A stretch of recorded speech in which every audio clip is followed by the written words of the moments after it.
So வெற்றிகரமாக கன்னியாகுமரியிலேருந்து கிளம்பி bypass வந்து ஜாயின் ஆகிட்டேன். 5 கிராம் பக்கத்தில். ஃப்ரண்டில் ஃபுல்லாக ஏரி தண்ணி, அதுக்கப்புறம் ஃபுல்லாக ஒரு 100 விண்மில்லு, அதுக்கு பேக் ட்ராப்பில் மலை. வேறு லெவல் சீனரி. அப்போ சூப்பரான ரோடு. அப் டு மதுரை தாண்டி திண்டுக்கல் வரைக்குமே போகும் இந்த ரோடு. பக்கா ரோடு போகும்.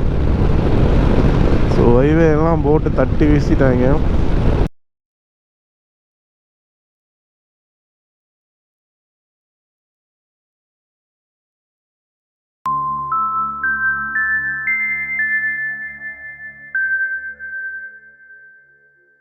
இதில் ரைட் எடுத்தால் தான் தூத்துக்குடி போவோம்.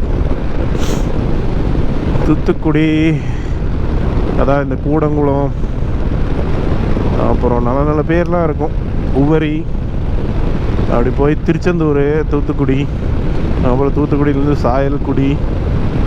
சாயல்குடி டு ராமநாதபுரம், ராமேஸ்வரம். அதெல்லாம் செம்மையான ரூட்டு, சான்ஸே இல்லை.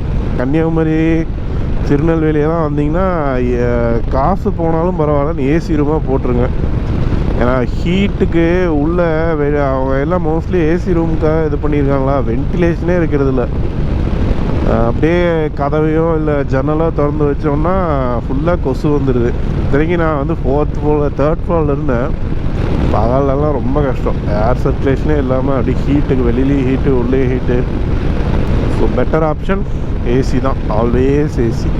இது ஒரு சூப்பரான ஏரியா. அது லெஃப்ட் சைடில் இருக்குது, பட் என் கண்ணுக்கு மட்டும் தான் தெரியும். கோப்ரோவில் சத்தியமாக தெரிய வாய்ப்பு இல்லை. ஃப்ரண்டில் ஃபுல்லாக ஏரி தண்ணி, அதுக்கப்புறம் ஃபுல்லாக ஒரு 100 விண்மில்லு, அதுக்கு பேக் ட்ராப்பில் மலை.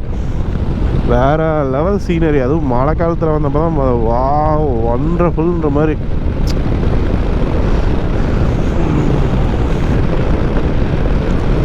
ஆனாலும் என்னோடய ட்ராவல்லாம் இன்னும் கொஞ்சம் ப்ரிசைஸ் பண்ணணும். ஏன்னா கோயிலுக்காக வந்தேன், கோயிலுக்கு போகணுன்னு. கோயில் பக்கமே போகல.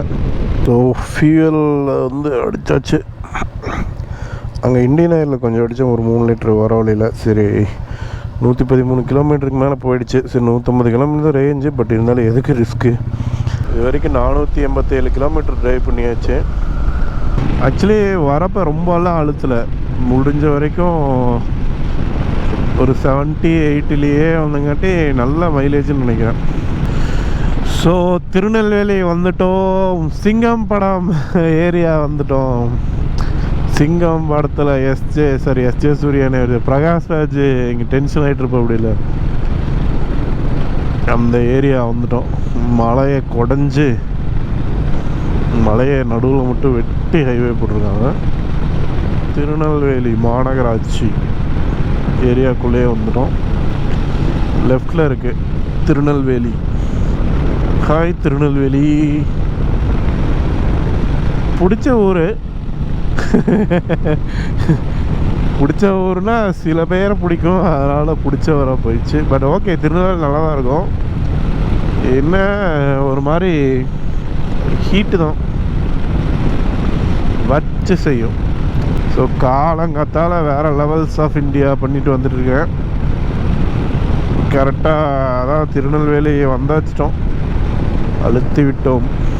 வந்து எங்கே போட்டிருக்கேன்னா, காலையில் 8:27க்கு திருமங்கலம் போட்டிருக்கேன். ஏன் திருமங்கலம் போட்டிருக்கேன்னா, கொஞ்சம் டைமு இது வேறு ஃபுல்லாக கோயம்புத்தூர்னு போட்டோன்னா 12 மணி அந்த மாதிரி காட்டுதான். ரொம்ப தூரம் போகணும் போல் இருக்குது, 1 கிலோமீட்டரே குறைய மாட்டேங்குது அப்படின்னு காட்டி, சரி இந்த மாதிரி ட்ரை பண்ணி பார்க்கலாம்.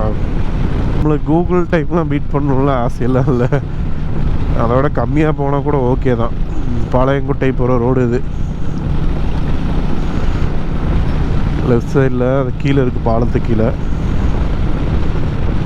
நம்மளுக்கு அதான் சொன்னேனே, நம்மளுக்கு இப்படி தான் போகணும் அப்படின்றதெல்லாம் ஐடியாவே இல்லை. டைமுக்கு போகணும் அப்படியெல்லாம் ஐடியா இல்லை. ஒரு 2 மணி நேரம் 3 மணி. சில டைம்லாம் வந்து கூகுள் 12 மணின்னு சொல்லிச்சுன்னா நைட்டு 12 மணிக்கெலாம் போயிருக்கேன். அவ்வளோ ஸ்லோவாக போயிருக்கேன். ஏன்னா நம்ம கன்வீனியன்ட்டு தான், சும்மா அழுத்தி பிடிச்சி போகிறதில்ல. அதுவும் இல்லாமல் இந்த வண்டியெல்லாம் ஒரு 80க்கு மேலே போகிறக்கே இன்ட்ரெஸ்டே இல்லை. பார்த்திங்கன்னா ஒரு நாங்குநேரி தாண்டி வரப்போன்னு நினைக்கிறேன், ஒரு ஃபுல் வச்சில் வந்துட்டு இருந்தேன்.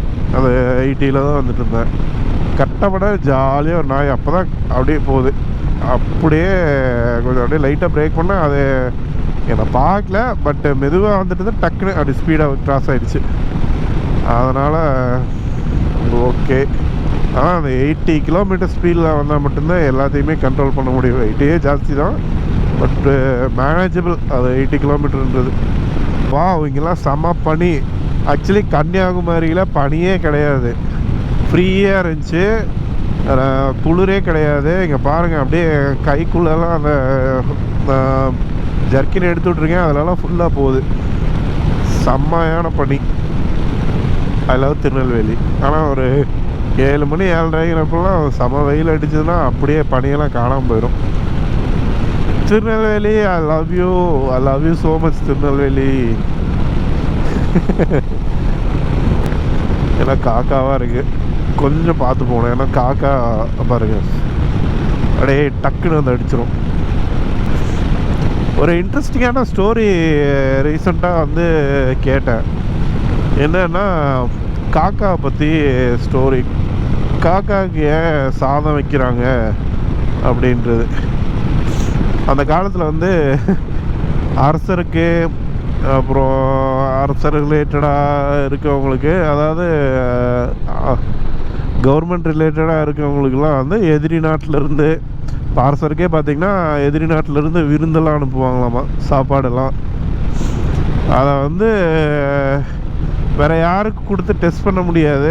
ஸோ அதில் ஏன்னா எப்படி இருந்தாலும் எதிரி நாட்டுக்காரன் தான், ஸோ நல்ல விஷயமே பண்ணுவான்னு சொல்ல முடியாது.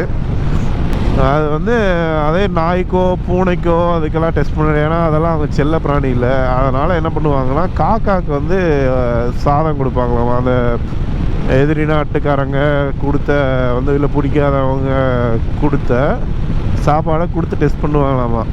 காக்கா உயிரோடு இருந்துச்சுன்னா அதை வந்து சாப்பிடுவாங்க, இல்லை அப்படின்னா சாப்பிட மாட்டாங்க. ப்ளஸ் போருக்கு கீருக்கு ரெடி ஆகணும், ரெடி ஆகிக்குவாங்க. அந்த மாதிரி சண்டைக்கு ரெடி ஆகணும்னா ரெடி ஆகிக்குவாங்க. ஸோ இதுதான் வந்து அந்த இது கான்செப்டே, காக்காவுக்கு சாப்பாடு கொடுக்கறது.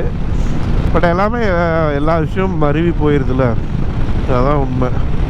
இந்த மக்கள் நம்ம மக்கள் இல்லை, எல்லாமே உலகம் ஃபுல்லாக ஆதி காலத்துலேருந்து இப்போ வரைக்கும் ஒரு விஷயம் இப்படி கரெக்டாக இருக்குது, இதான் பண்ணணுன்னா பண்ண மாட்டாங்க. இந்த மாதிரி எக்ஸ்ட்ரா ஃபிட்டிங் எதாவது ஒன்று போட்டு விட்டால் தான் ஓகே அப்படின்ட்டு அதை ஃபாலோ பண்ணுவாங்க. ஏன் எதுக்குன்னு கேள்வி கேட்காமல் ஃபாலோ பண்ணுவாங்க அப்படின்னு மாதிரி. பட் காக்கா விஷயத்தில் ஃபாலோ பண்ணுமான்னா தெரியல, பட்டு அதுக்கு பின்னாடி இருக்க ஃபேக்ட்டு தான். பட் அதை அப்படியே பழகி அப்படியே முன்னோர்களுக்கு காக்காவுக்கு சாப்பாடு வைக்கிறது அப்படின்றது அப்படியே பழகிடுச்சு. ஒவ்வொரு விஷயம் அப்படி தான், இப்படியே தான் ஒவ்வொன்றா போயிட்டே தான் இருக்குது. சரி, ஓகே, என் பிரசங்கத்தை முடித்துக்கொள்கிறேன். கொஞ்சம் வண்டி ஓட்டுறேன், ஏன்னா பாட்டு வேறு சூப்பர் சாங் கேட்குது, தள்ளி போகாத கேட்குது. அப்படியே என்ஜாய் பண்ணிட்டு வந்து அதனால் வந்துட்டு நான் திருநெல்வேலி வந்துட்டேன். அந்த சிமெண்ட் ஃபேக்ட்ரி தெரியுது இங்கேருந்து பார்த்தா, எனக்கு தெரியுது சிமெண்ட் ஃபேக்ட்ரி. ஸோ திருநெல்வேலி அந்த முன்னாடி வந்துட்டோம் என்ட்ரன்ஸ்க்கு. திருநெல்வேலி லெஃப்ட் சைடில் இருக்குது, பட் நம்ம வந்து முன்னாடி இங்கே வந்தாச்சு. வந்துட்டேன், நம்ம இல்லை நான் இங்கே வந்துட்டேன். ஸோ அப்படியே ஒரு இதை போட்டு பாட்டு கேட்குது. பாய் பாய் பாய் பாய்.